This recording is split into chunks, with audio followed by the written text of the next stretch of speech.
Minsan hindi mo na talaga alam kung ano yung description talaga or meaning kung paano maging masaya. Kasi kahit naman anong gawin mo, meron at meron ka pa ring maging problema.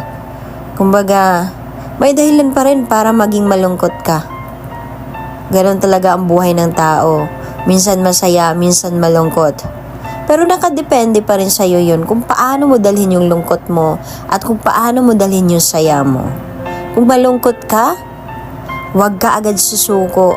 Huwag mo agad sisisihin yung sarili mo. Dahil ganyan tayo minsan yung tao Kung malungkot tayo, sinisisi natin sarili natin. 'Di ba? Pero wag. Dapat lagi mong iisipin na lahat ng bagay na yan na nangyari sa'yo ay may dahilan. Okay? So kayang-kaya mo yan. Huwag kang mag-alala. Tiwala ka lang.